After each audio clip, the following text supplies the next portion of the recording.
All right, you guys, I've been stalling another video, so I had to just put something out today. So today's topic, I want to talk about just finances. It's not a financial channel, I'm not a financial advisor. I do have a really good finance background, but I've been through a lot of things and seen through a lot of things. So I just wanted to share my experience with you, as well as go over some of the things that I've faced in my life, some of the challenges I've overcome, just because of the fact that so many people ask me about these things and so many people didn't watch the first video, or if they did watch the first video when I talked about this, they want more information. So let's get into it. So in terms of getting out of like crippling financial debt, like myself, I've done this twice. First time was 20K, second time was 40K. First time I had like the most minimal means of income. So what most people will have on a day-to-day, like 80 to 90% of people will be able to get out of the first level of debt I did. And then the second level of debt was a little bit different. So going into 20K debt, I was just coming out of college, made a lot of bad financial decisions, did a lot of bad things financially that I shouldn't have been doing. Even though I was always really good with money and always in my circles, like I was always the guy that just knew numbers, was always really smart and always giving advice, I was just messing around with my money. So when I came out of college, I couldn't get a full-time job to save my life. Not sure why. Had the work ethic, had the experience, the internships, the whole shebang, but nobody wanted to hire me, so it's what it is. I wound up applying to like 80 jobs, got so many denials.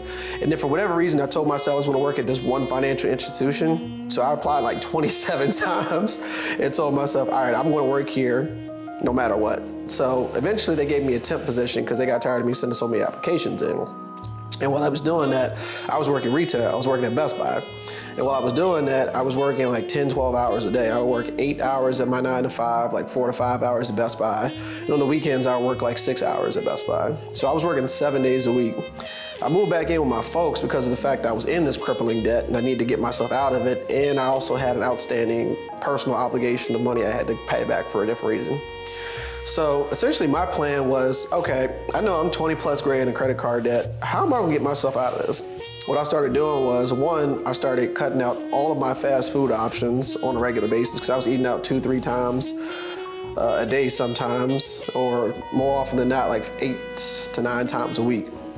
So what I did was I started cooking, and I don't recommend this food plan, but I was eating ramen noodles and beef patties from Costco every day. So ramen noodles, beef patties, bag of salad every now and again. Ramen noodles, beef patties, bag of salad. Then I would mix in microwavable rice, the dollar rice you can get from Safeway or Giant, and just go about that circle. And then I got into a habit of I was cooking that consistently, to the point where I stopped eating fast food because of the fact that I would come home and cook that stuff, albeit the worst option you could eat because there's so much sodium and borderline be ready to die after like 2 weeks of eating that. But I did that for a good span of like 6+ months. And I really cut down my finances in terms of fast food that way. I would still go out every now and again and get some fast food, like if I was on a special occasion or out with friends or social gatherings. But more often than not, my day-to-day will just consist of me eating that slavery food basically every day. Like I was in jail still, but nah, I'm just playing. So essentially I did that for so long. I worked my 9 to 5, I worked retail. It's one of the hardest jobs to try to do is work retail after a 9 to 5. Working retail itself is just a monster in itself, but doing it after a 9 to 5, it was just mentally and physically just so draining, so deflating. And it was just frustrating. It wasn't because of the fact that I'm working a temp job and a retail job. Neither one of them are paying jack. So I have to take both of these amounts and try to add them up and then try to pay off this debt. Because I was such in high levels of crippling debt, I was paying like $300-400 of interest per month. So my Best Buy checks would be like $500-600. So I'm over here losing my check almost to just interest per month. And it took so long for me to get out of that, but because of the fact that you're in that level of debt, like you have no choice but to pay it off, because the alternative is to say, F it, I'm gonna go out on vacation, I'm gonna go out, buy this bottle at the club, I'm gonna go out and buy this $1,000 pair of shoes and not pay it off. But then 2-3 more months later, now you're at $500-600 in interest, and you're getting to a point where it's just unreachable, you just can never pay it down. So what I did was I stopped going out. I really didn't have any social interactions. I would just come in the house, I would eat my food, I would play my games, I played my PS4 for a while, and I would go to sleep and do it again. So that's pretty much how I would do stuff for so long. I would cut out, going out and getting drinks with people. I cut out going on vacations, which I really wasn't super into vacations yet until after I got out of debt, but I kind of was. So I still was vacationing a little bit, going places, because I picked up that bug from my father. So I liked the vacation, and I had to pretty much just tell myself I couldn't go anywhere. I couldn't go out of town, can't go to Miami, Mexico, DR, all these other places, because of the fact that I don't have my ends, right? Like, I could put it on the credit card, but that's what got me in this situation in the first place. So really had to sit and home myself and talk to myself, be like, Rod, like, you're doing too much. Like, stop it. You need help. So did that for a while. It was very hard, very challenging, but after 2-3 months, stuff didn't really go down much because the fact that the money was coming in so slow. But luckily for me, towards my birthday, I got my taxes.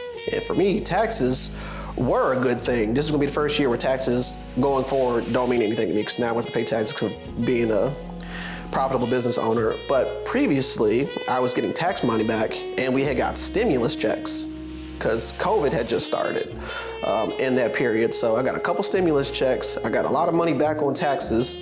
And because of the fact that I was living with my folks, I didn't have to pay any rent. I just had to pay for some groceries. And they really only let me pay for my own groceries, which, because I was only paying for my own groceries, I didn't buy anything. Bought beef patties and ramen noodles. So my bill was like $30 consistently every 2 weeks. I did that for a while. After a few more months, the debts really started coming down. It started trickling down because I was using what was called the avalanche method. There's 2 ways you can go about paying debt: snowball method and avalanche methods. The former method is basically paying the lowest amount of debt and trickling up. So that way you build momentum up. So if you have 5 credit cards, 100, 200, 300, 400, 500, you pay 100 first, then 200, 300.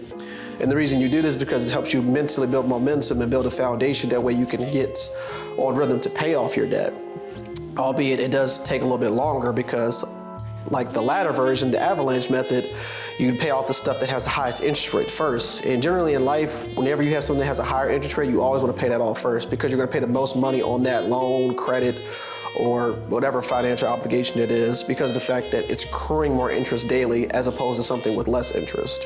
Right? If you have something with double the interest, then you want to pay that off first, because of the fact that you're going to be eating up more of that money interest first, and you're going to be paying off that obligation a lot longer than something of, if you did it on like a lower interest rate and just let that accrue. All right, so that's what I recommend. I did the avalanche method. I paid off my highest interest rates first, because I knew they were just crippling me with interest. They were knocking me out, and they were just whooping my ass. So I did that for a while. Once I started to see that first big credit card go down, because I had one at like 6,000, 7,000. No, actually not a lot. I had it at like 13,000. I had it like 13,000, and then they cut off my credit limit, and they reduced it, and they were like, yeah, you're at X amount of limit. We're gonna drop it down by 40%, because of the fact that your credit score is trash, your payment history is good, but your ratio of balances to open credit is really high. So essentially, I was spending way more money on my card than most high achievers in the eyes of the credit bureaus. And that was also a big limiter, because it was like, you cut off my credit, that's hurting my credit even more, because of the fact that you're taking away available credit, because I think 30%, I forgot the ratios. I don't know the different ratios off the top of my head, but one of the ratios is the amount of credit you have available. So they cut off like 15, 20K of my credit limit. And I'm like, for me, that's a lot. Across my credit cards, Across my credit cards, they cut off 15, 20K. And I'm just like, I'm paying it off, I'm paying it on time. Like, I need that to not hurt my credit even more. Because with that hurting my credit even more, the credit lenders started increasing my credit interest rate. So I went up like 2-3% over the span of those months, paying more interest on top of me trying to pay it down. So the banks didn't want me to get out of debt, essentially. So I had to just keep paying it down, stay motivated, stay focused, and just block out that noise. I got my letters, I got my emails, and I just looked at it and I was like, okay. I'm already mad, but I'm like, I can't do nothing about it. I just gotta keep paying it. So a few more months came by, got that debt down to like 4,000 or 5,000, and we were good. We got it down to 4,000 or 5,000. It was getting a good path. Interest was pretty much low.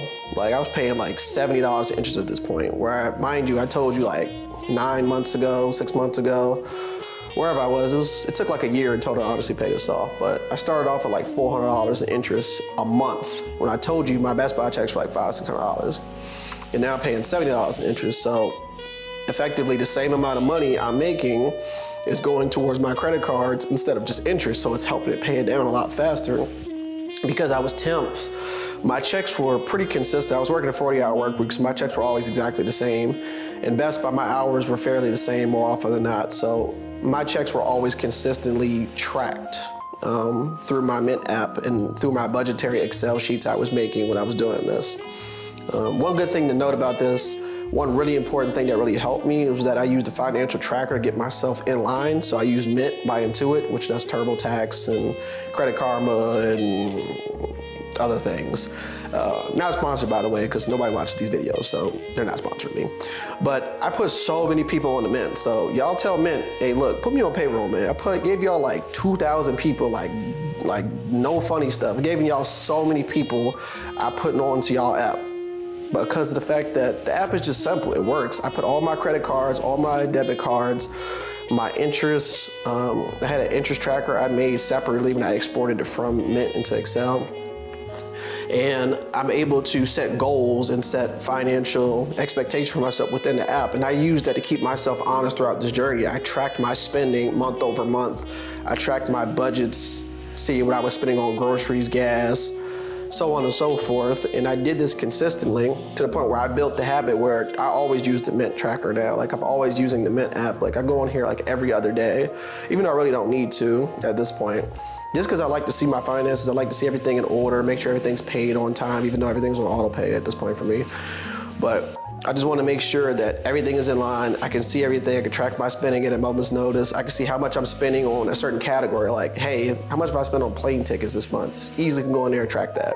I can easily track, hey, how much have I spent in the club this month buying hookahs? Because people be extra on hookahs.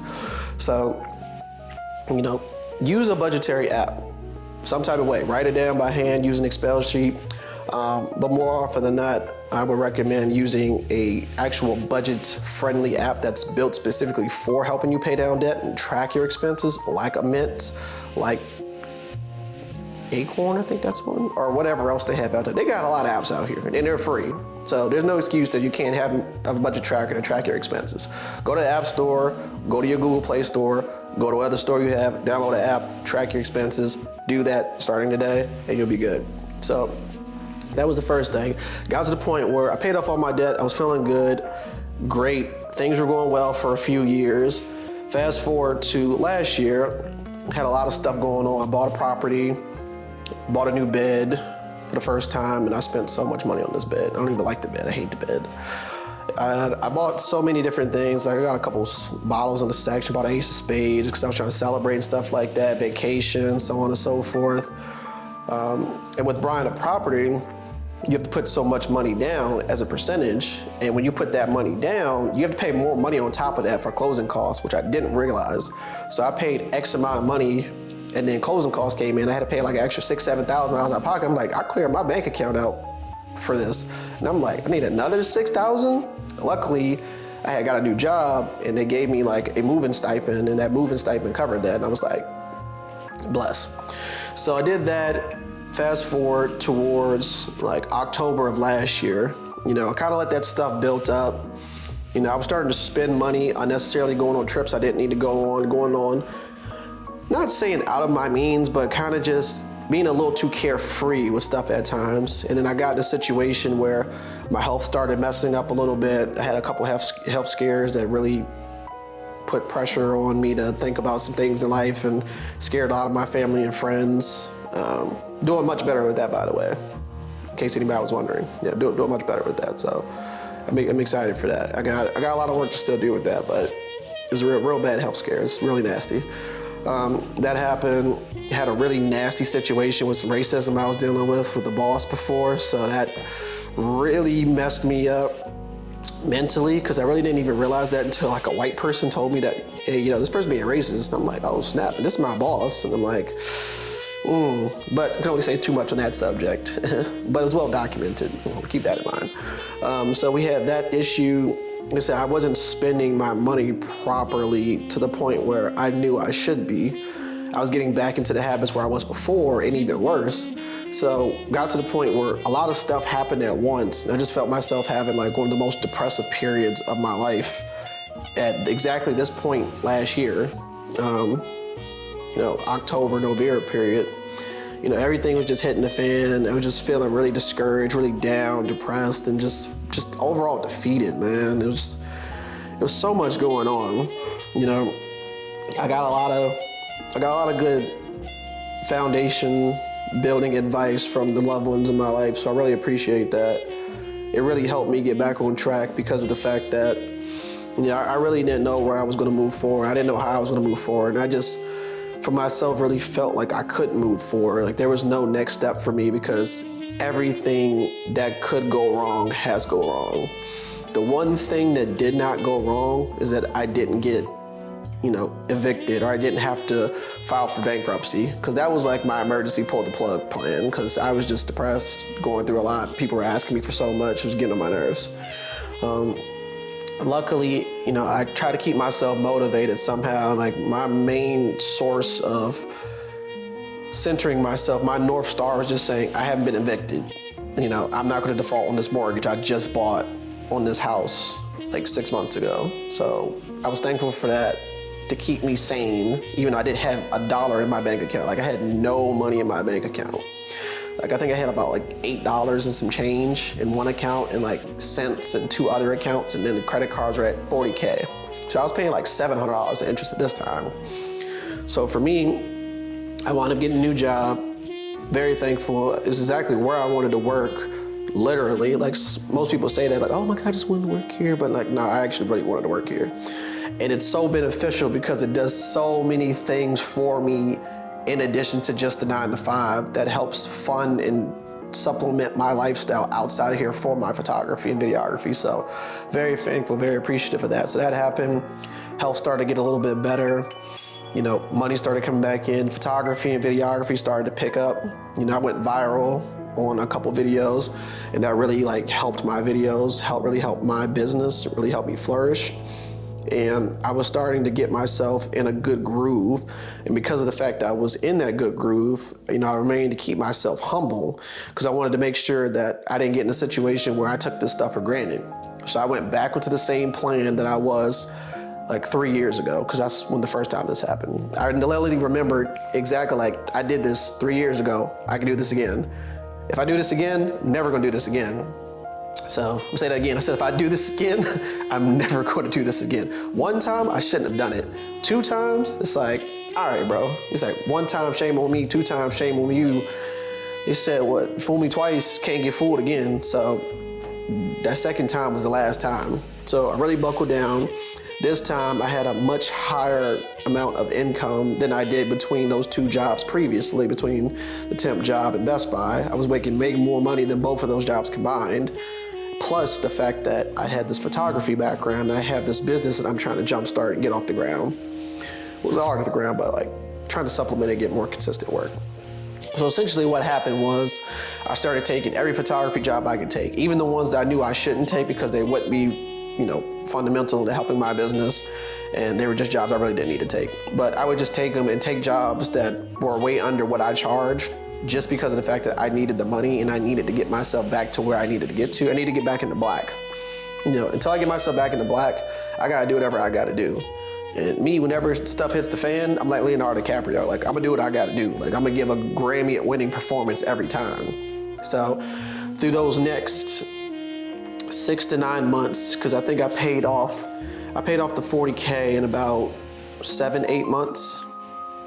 7 to 8 months, I think that was about right. So between November, this was the end of November, where it's exactly where we are right now. Literally, I think it was like the 28th, and I think today's like the 27th, 26th, almost a year to date. I started getting myself back together and money started to come in. So, all right, cool. Put some money on credit cards, put some money on credit cards, put some money on credit cards. Did the same thing I did before. Didn't go on any trips upcoming, didn't go on any vacations. I just grinded, I just went through it all. I stopped eating as much fast food from certain places. I was going to Popeyes religiously, don't know why. And trying to cook every now and again, but really wasn't cooking. I was eating like beef patties and other frozen stuff, and I had my little cheat meals that I could just quickly make in the microwave.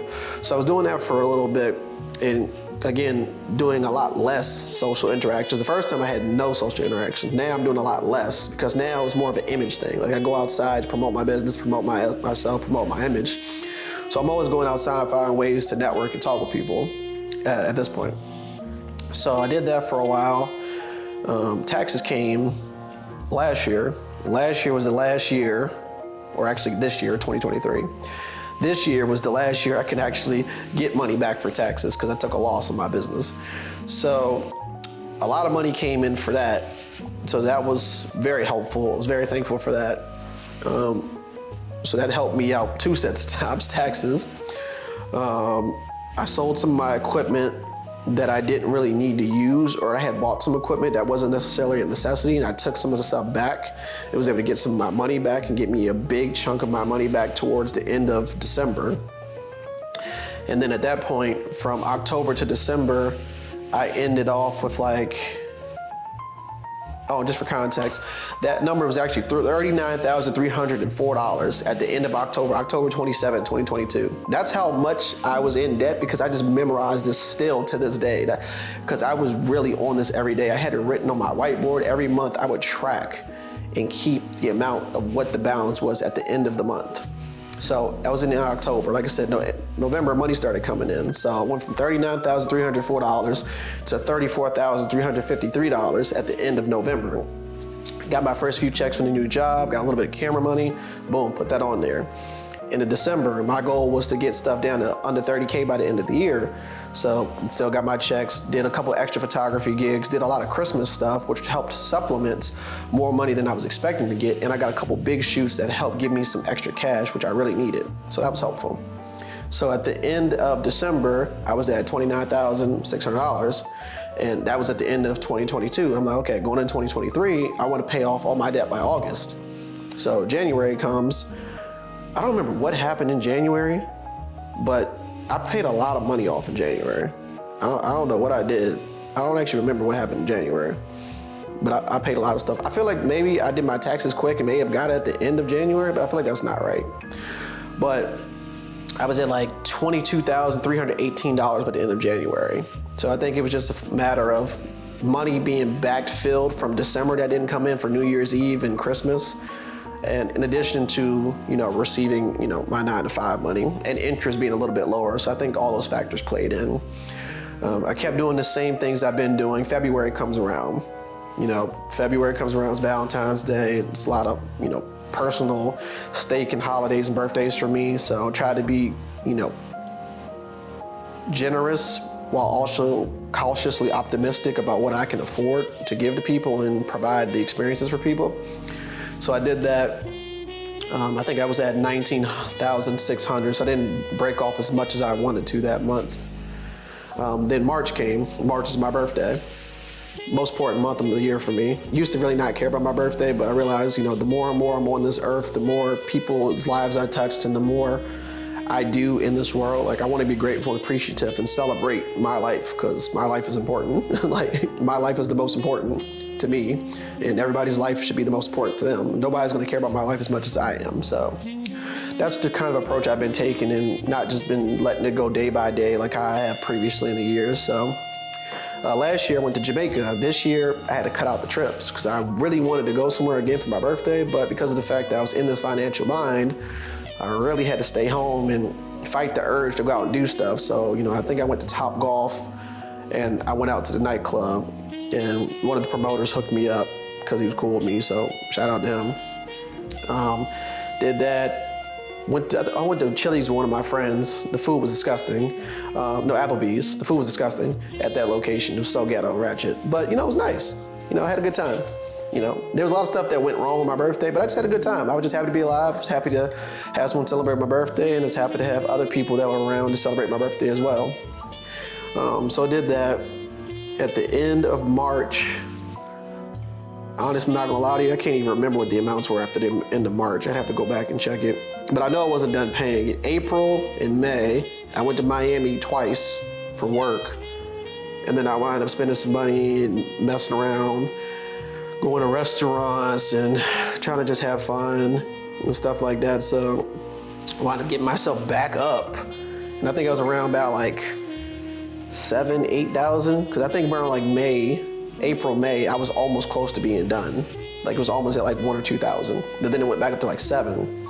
So then like June, locked back in, got my stuff together, got paid to do a wedding overseas, got my first amount for that. That was a big amount that I was waiting to come in after we agreed and got everything settled and situated. So in the interim, I had to, pay for my ticket and stuff like that. I only got half my money, so it really kind of offset, but it helped me pay off my highest credit card and put that on the lowest credit card that had no interest, because I wound up opening another credit card with no interest. So I started putting all my money on that, and that was helping me funnel away all of the interest from this high value card to something with no interest and pay that down. So I think around June, July, I think I finally got my amount down to 0. So like literally $0. Like I saw it and I was just like, man, this is breathtaking. Cause I remember looking at it one day, cause I hadn't looked at it in like a week or two. And even though I looked at it a week or two before, I was like, okay. Then I looked at it, I was like, it's at 0. I was like, bet. I just said bet like it was nothing. And then I went back, I was like, oh, my dad said 0. I was like, oh, we good. So I was gassed, I was out of debt again, paid it all down. Like I said, the main things I contribute my debt to was just having a real strong determination to want to get out of debt. The thing that most people will do is they'll get very discouraged very easily and very early on into paying off debt.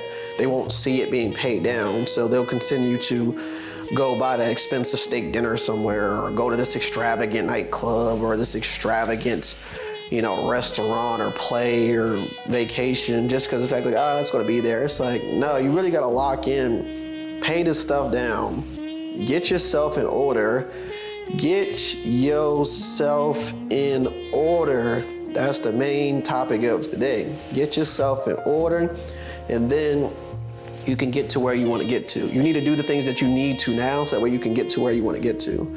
So because of the fact that I put in all that pain, I put all that frustration again, and I know about this situation again, I'm a lot more inclined to, tell people about my experiences and tell people how to pay stuff down, because of the fact that even though I messed my money up really bad twice, I'm still really good financially.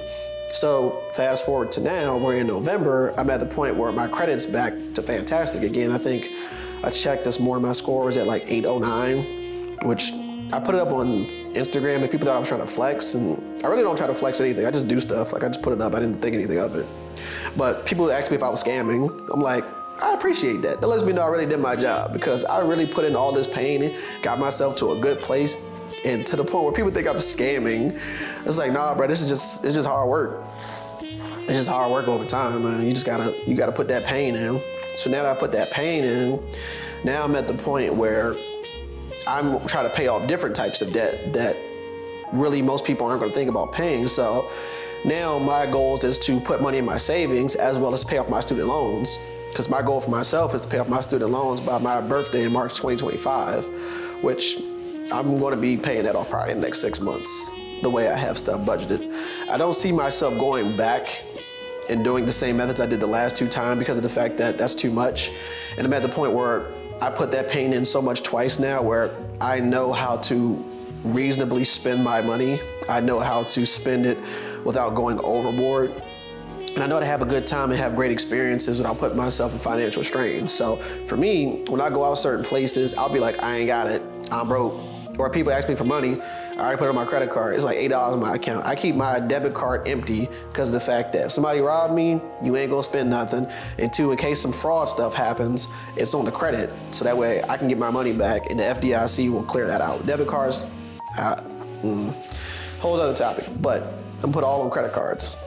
So that's the way I go about it. And when I say I put it all on credit cards, I don't mean go out here and just spend all your money, spend all your ends again. I'm just saying whatever purchases I make, everything goes on the debit card, on the credit card. Because 1, I can get points, so I can get miles, travel credits, food credits, all that other stuff too. And if there's anything that goes wrong, the bank, the FDIC will clear that up with any type of, disputes or whatnot. If there are any, financial inconsistencies, they'll regulate that, they'll check that, and I'm using their money, so they're gonna take care of that. Debit card, that's my money. They're not gonna care about that as much. So I'm gonna use your money, and if anything goes wrong, you go figure out your money and get back to me. So that's the plan I deal with. I definitely recommend following a similar approach. I don't recommend eating the things that I ate. I definitely don't recommend that. A good substitute though, I would recommend getting a lot of rice, whole grain rice. You could probably buy it at Costco, like 20 bucks. I would probably eat that very consistently as a substitute if you're trying to supplement eating fast food or restaurant stuff, and eat a lot of various different vegetables. You can get a lot of frozen vegetables for cheap, or you can get like salad packs, like $1, $2 salad packs from your local grocery store. I recommend those as consistent meals, not the noodles and beef patties like I did, because that's just insane, and sodium levels are crazy, and that's probably fast forward why I have the health problems I have right now. I would also recommend not staying in the house and not having social interaction. It takes a certain level of mental willpower to be able to separate loneliness from intentionality. And I mean this in a very humbling way. I have a mindset where I'm able to be alone and I'm able to positively work on myself, and I can go through long extended periods of myself without being discouraged about certain things. So because of the fact that I was working 12, 14 hours days, that was killing me physically and mentally, but I was able to continuously do this and not take a break and not stop and not get off my grind. And most people don't have that, and that's okay. You don't need to have that. I don't want to have that. I don't know why I have that. I don't want to have that. What you need to do instead is you need to give yourself chances to have social interactions, right? You don't have to always go to your regular places that cost $500, $600. Go to your local club, your local bar, go to your local arcade, bowling alley with your friends. You can go into the nightclub. You can buy drinks. You don't have to not buy drinks, but buy them strategically. If you know that a shot of Don Julio is gonna be $40, maybe get a shot of Casamigos and pineapples for $14, right?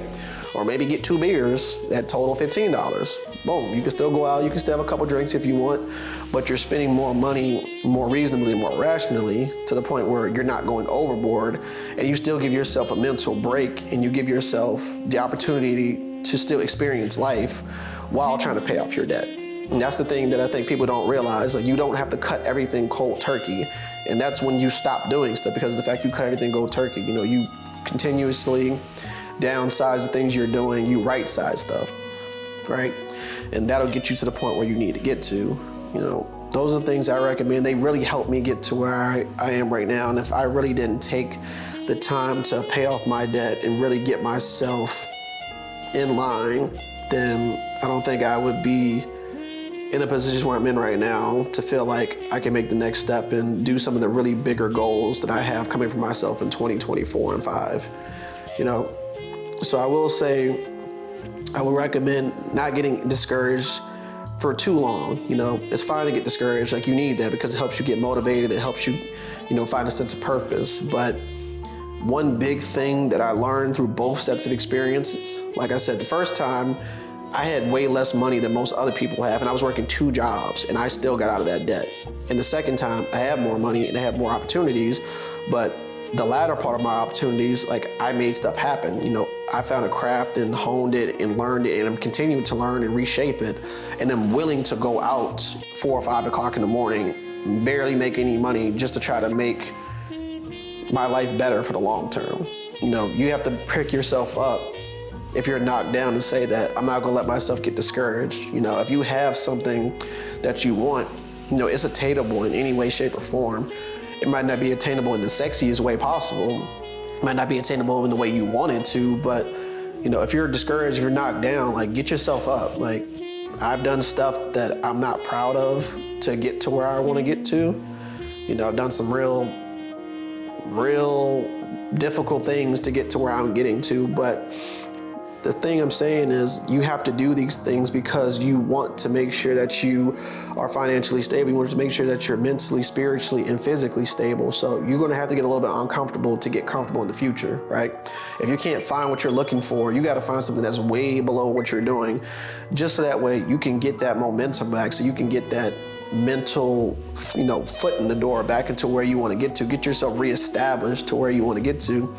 And you might have to do it for a little while, and it's going to suck. because, you know, you're going to be like, you're not where you want to be in life. This is not where I should be at this point in my life, but you know, it's something. It's helping you move forward, because, you know, sitting on the couch, sitting skulking, calling all your friends, calling all your family, telling people how hard it is, how much debt you have, you know, how much your girlfriend stinks, like all this other stuff, you know, like it's cool, you know, it's cool to get sympathy, it's cool to have, you know, support system, but it's not cool to constantly bring people down because of the fact that you don't want to bring yourself up, right? You can't just sit around, wait for the opportunity of a lifetime to come pass you by, because it doesn't always work like that. You know, you have to go work and you have to go do something in the interim to get yourself to that path, to get yourself trajected back into that area where you get that golden opportunity, because it's not going to happen overnight.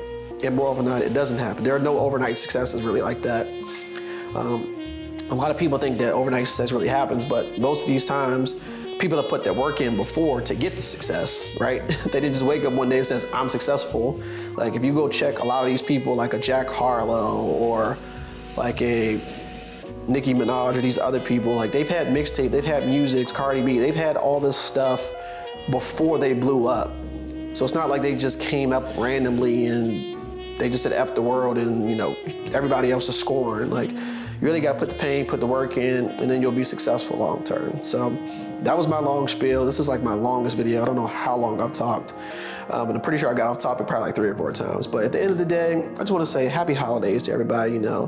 Make sure you show some love to somebody. Make sure you call your people, tell them you love them, you miss them, and you want to see them. Life is too short. You never know what's going to be here tomorrow, but you have today.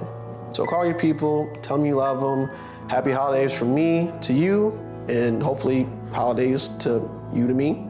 Appreciate you guys tuning in as always. Be sure to like, comment, and subscribe, and come back for other videos like this one and other ones in the future. But until next time, guys, peace.